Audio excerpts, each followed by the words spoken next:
মুক্তিপণের দাবিতে ব্যবসায়ীকে অপহরণের চেষ্টা। 50 লক্ষ টাকা মুক্তিপণের দাবিতে সিনেমার কায়দায় এক ব্যবসায়ীকে অপহরণ করতে এসে পুলিশের তৎপরতায় ভেস্তে গেল অপহরণকারীদের পরিকল্পনা। ঘটনাটি ঘটেছে খয়রাশোল থানার পাঁচরা এলাকায়। পুলিশ সূত্রে জানা যায়, ঝাড়খণ্ড এবং পশ্চিম বর্ধমান জেলার বিভিন্ন এলাকা থেকে 5 জনের একটি অপহরণকারীদের দল স্করপিও গাড়ি নিয়ে খয়রাশোল থানার পাঁচরা এলাকা থেকে দুবরাজপুরের ব্যবসায়ী জয় সরকারকে অপহরণের চেষ্টা করে। 5 জন মিলে ব্যবসায়ীকে গাড়িতে চাপানোর চেষ্টা চলে।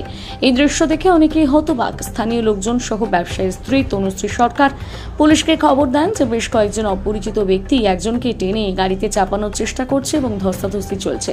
কেউ কিছু বুঝে ওঠার আগে গাড়িতে চাপিয়ে অপহরণকারীরা কয়েক কিলোমিটার রাস্তা এগিয়ে যায়। এদিকে পুলিশ ধাওয়া করে অপহরণকারীদের গাড়ি সহ তাদের আটক করে থানায় নিয়ে আসে। এদিকে ব্যবসায়ীর স্ত্রী অভিযোগ করে 50 লক্ষ টাকা মুক্তিপণ দাবি করে অপহরণকারীরা। আটককৃতদের মধ্যে দুর্গাপুর এলাকার বাসিন্দা দেবাশিস ব্যানার্জি নিজেকে পুলিশ পরিচয় দেয়, যার পরিপ্রেক্ষিতে খয়রাশোল থানার পুলিশকে বিড়ম্বনায় পড়তে হয়। শেষ পর্যন্ত ধৃতের পরিবারের সাথে কথা বলে জানতে পারে আদৌ তিনি পুলিশের লোক নন। পুলিশ সকলকে গ্রেপ্তার করে, সেই সাথে স্করপিও গাড়ি, 5টি মোবাইল, নাইলন দড়ি, অন্যান্য অস্ত্রশস্ত্র বাজেয়াপ্ত করে।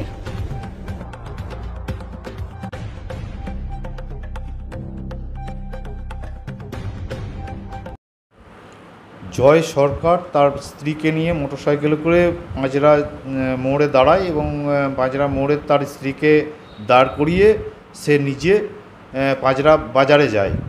তার নিজের জিনিসপত্র কেনাকাটি আবিজাবির জন্য সে বাজারে যায় এবং সেই সময় বেশ কিছু লোক জয় সরকারকে অপহরণ করে সেই বাজার থেকে এবং তার মোটরসাইকেলটিও তারা নিয়ে নেয় এবং অপহরণ করে তারপরে খবর দেওয়া হয় তার স্ত্রীকে যে জয় সরকারকে অপহরণ করা হয়েছে এবং 50 লক্ষ টাকা দাবি করে মুক্তিপণ চায় এবং হুমকিও দেওয়া হয় যে যদি এই 50 লক্ষ টাকা না দিতে পারে তাহলে তার স্বামীর কাটা মুন্ডু রেলগেটে পড়ে থাকবে বলে হুমকি দেওয়া হয়।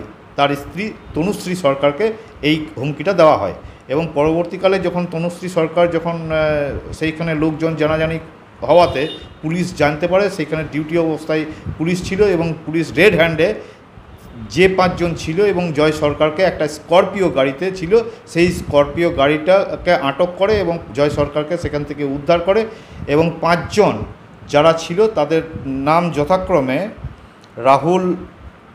রাহুল ঠাকুর, শেখ মনু, দেবাশিস ব্যানার্জি, গৌরাঙ্গ সরকার, শেখ ফিরোজ। এদেরকে আটক করে এবং জিজ্ঞাসাবাদ করলে ওদেরকে সঠিক তথ্য না দেওয়ার কারণে তাদেরকে অ্যারেস্ট ডিক্লেয়ার করে আজকে আদালতে ফরওয়ার্ড করে এবং আদালতে উভয় পক্ষে শুনানির পর তাদের বেল পেয়ার রিজেক্ট করেন এবং তদন্তের স্বার্থে এই 5 জনকেই 2 দিন পুলিশ হেফাজতের মঞ্জুর করেন দুবরাজপুর আদালত।